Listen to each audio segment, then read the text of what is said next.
Castor's going to be working on desensitizing to the drive lines because my goal is going to be to ground drive him. So I just have the lines folded up and I'm just going to kind of rub them on him a little bit and see what he thinks about it. Because they're going to make a little bit of different sound and there's a lot more line than he's used to. So I just want to make sure he's cool with that before I go ahead and attach that. And I'm going to attach it to his surcingle. I'm going to let him go ahead and go out on a circle. So I'd probably do this online um, with another horse. Castor's pretty good. Like you could also use a target if you want to do that. You can do this with a round pen, but I probably made it a little bit more difficult than I needed to by just doing it like loose at liberty. Um, Castor's pretty good about listening though to voice cues, and he'll stop and stuff when I ask him. So if your horse cannot do that, definitely keep him on a line because they could run off, and then you don't want them to get tangled in the rope or anything. So I just kind of moved him over, and then we have enough space so I can start moving that line a little bit, and it's just connected to the top of his surcingle. So I'm just going to move it around, and then I'm going to click while I'm moving it, and then feed him. So you get a little worried about that. Just going to move it a little bit, and I want him to see that move because I'm getting him ready for tossing that line all the way over, and then it'll be behind his hindquarters for when I'm ground driving. So that's my goal here, which is kind of do an intermediate step while we're at the standstill, and I'm going to do the same thing while he's moving, because again, I'll probably toss that line over his hindquarters while he's moving, and then if I'm ground driving, he'll be moving, and he'll have a line behind his hindquarters on both sides. So that's what we're doing here. He looks a little tight here. He's got that like forced like cocked hind leg, so he's not thrilled about it. He looks a little tense. I probably most definitely should have gone a lot slower than this because he's just kind of shutting down a little bit. I should have just moved the rope up and down, clicked fed, move it up, click fed, and just conditioned that to where when the rope moves, he gets a treat, so he doesn't think it's terrifying. He thinks, oh, this means food comes. Um, but instead, I was just like, got stuck on, oh, I want him to do this, and he was standing still, so I was like, oh, it's fine. But you can tell, like, he's pretty tight here.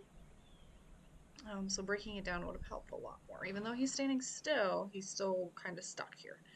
And Atlas would definitely not let you do this. Like he would have been gone. So um, that's just something to think about if you have that type of horse to where they'll stand and they'll put up with stuff, but they're actually not completely comfortable with it, and they just don't show you until they're like way over threshold. So um, definitely a lot more breaking this lesson down, a lot more clicks and treats to make him more relaxed. And then that's the same thing when you start adding movement to this. That's where horses fall apart, where you're like, oh, well, they stand still and desensitize and they're totally fine.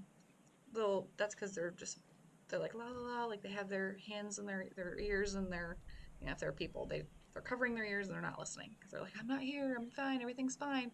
Then they can't really ignore it when they start moving, and then you have that explosive behavior or that reactionary behavior. So that's just something to think about. Definitely breaking it down would have helped. So I'm going to ask him to walk on, and he's actually not doing too bad here. So I'm okay with him stopping.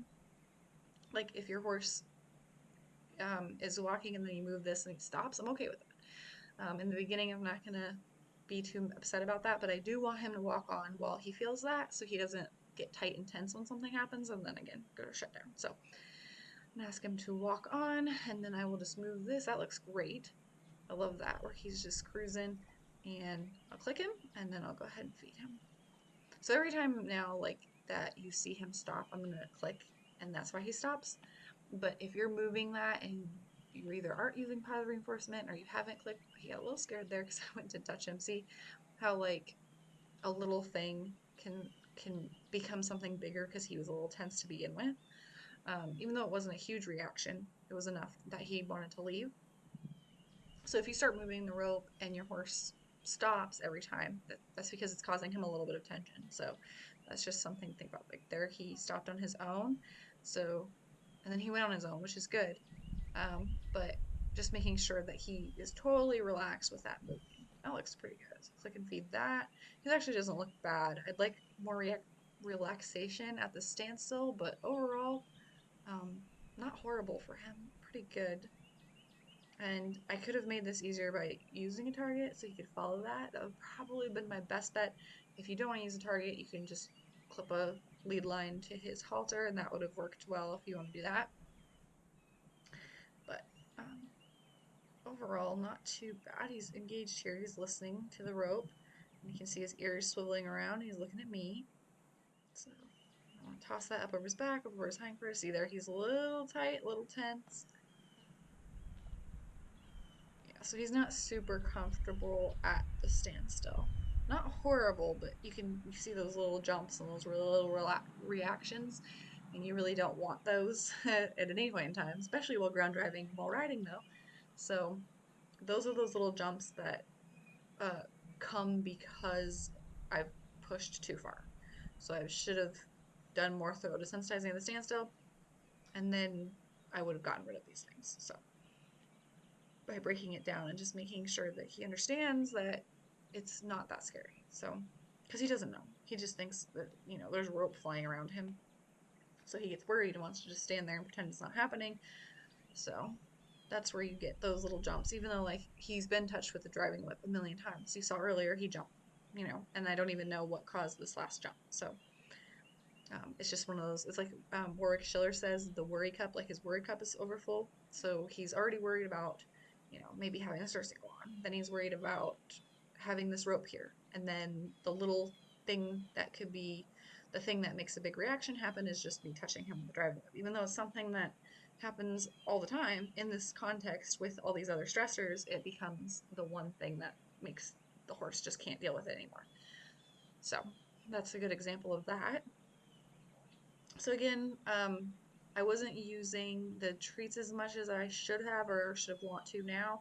I'd really like to be feeding him more. Instead, I just did a lot of tossing, and then I'll reward with just not having the rope on. But what I've found is like the treats are so much easier. Like just conditioning them to have the rope or whatever scary thing mean that food's coming is so much easier than having to like toss it or do whatever, like move the rope until the horse relaxes. Like it's so much easier. And you have to, if you're gonna do that like negative reinforcement desensitizing process, you have to do it all the time. It requires like constant maintenance. So I find the positive reinforcement version much easier, much simpler, and a lot faster. So, but like that he's engaging with the rope, and I mean he still looks a little tense, like he's kind of like he's standing close behind, and he's kind of got like an angle to his neck, like he should be more relaxed and his legs could be just spread out a little bit more. Like it just feels like forced. Like a lot of people see a cocked hind leg and just or like relaxation all the time, but that's just not true. Sometimes it is tension. So um, like I mean he's doing okay. Like he could be a lot more tense, but I want to point out like those subtleties in his body language that means he's tense, because a lot of people overlook those things. They don't know what to look for, and then it's easy to look for a buck or a rear or something like that, a complete blow up. But we really would like to avoid those things if we can.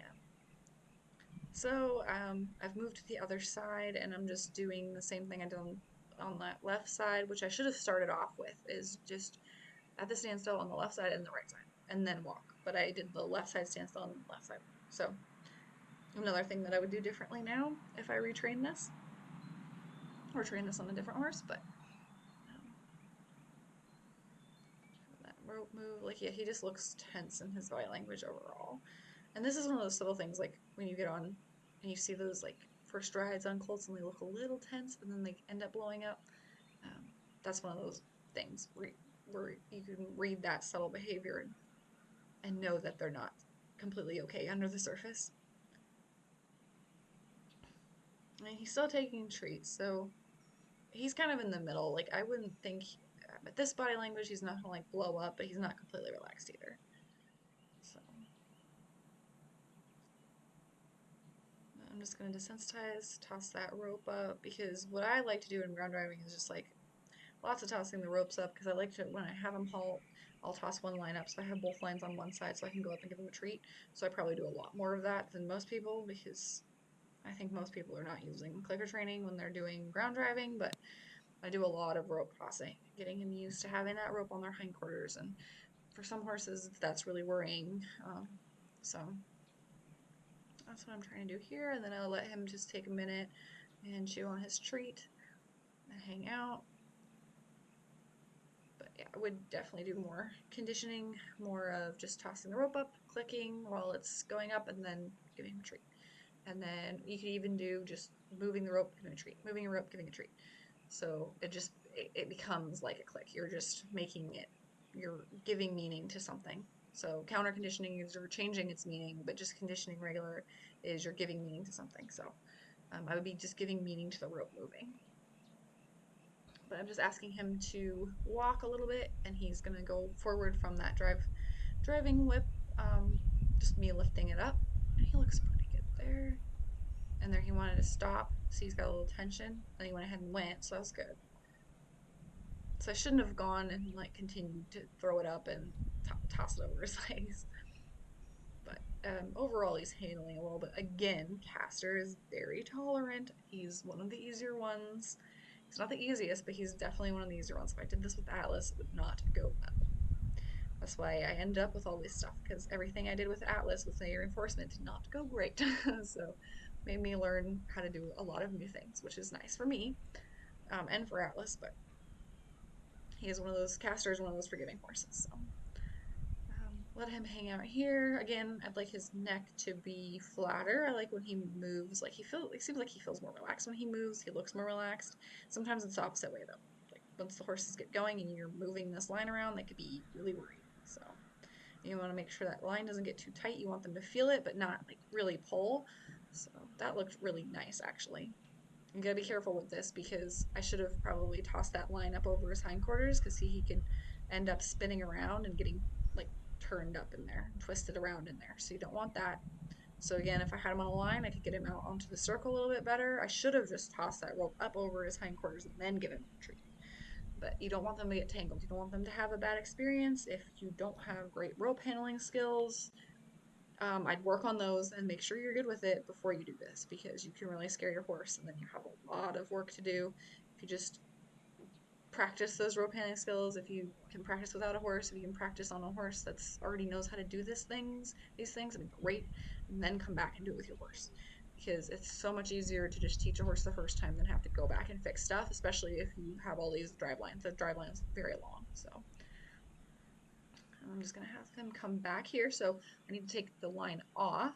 So he knows to stand by the mounting block, so I'm gonna use that to my advantage and then just have him stand there so I can go ahead and unclip this. But I'm just kind of doing a little bit more desensitizing. Go ahead and click there while the rope's moving. I mean, overall, he did pretty well. Hopefully you noticed like little subtle signs of tension and can kind of see those with your own horses and learn on what things I could do better in the future. But you know, even with the mistakes I made, he did pretty good. But there's always room for improvement.